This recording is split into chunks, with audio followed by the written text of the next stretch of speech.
On tonight's episode, we're going to be making a grilled corn salsa. Let me show you how it's done. Now, the first thing you want to do is prepare your ingredients. So the first thing is I have 2 grilled ears of corn here.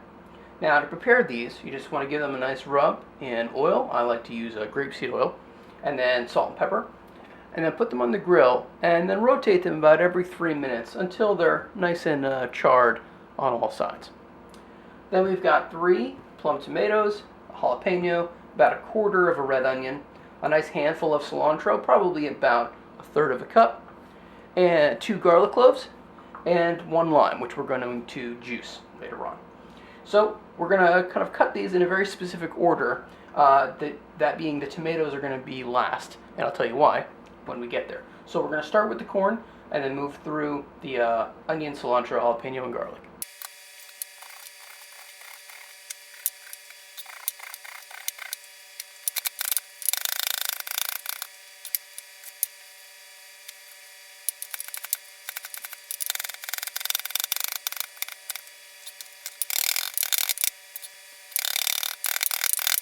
So here I have in my bowl the corn, onion, jalapeno, garlic, and cilantro.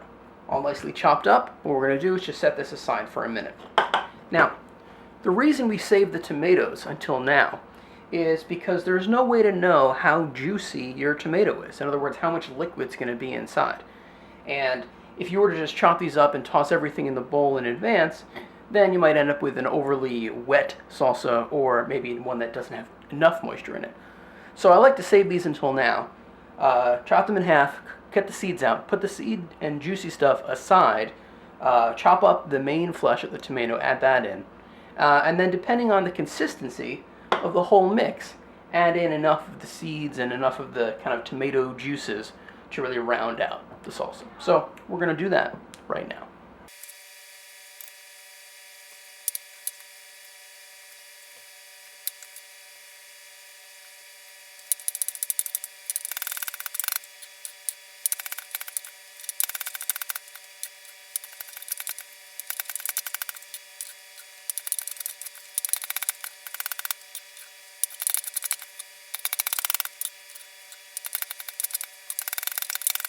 Now, at this point, I'm going to add in my juiced lime.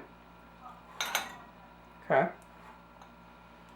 And then give this a good mix to get everything nice and incorporated. And then give it a little bit of salt and pepper. Now, with everything nice and combined, you want to kind of give the bowl a stir and see how much moisture kind of is sitting at the bottom. So there's a little bit here, and I like my salsas a little bit juicier than this. So here's my bowl of the chopped up tomato innards. So I'm just going to add a little scoop of this to our mix, get it nice and incorporated, and of course, taste it.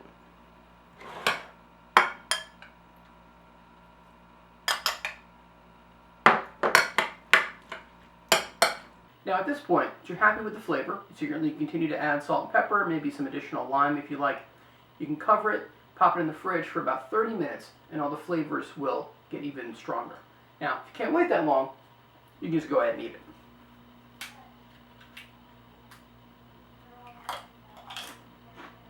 Now, the whole thing is probably a little bit sweeter than you might expect. That comes from the corn. And as you cook the corn, it brings out that natural sweetness. That's why I like to offset it with the jalapeno and the other stronger flavors like the red onion and the garlic. The whole thing is a great mix and a perfect accompaniment to any grilled food this summer. See you next time.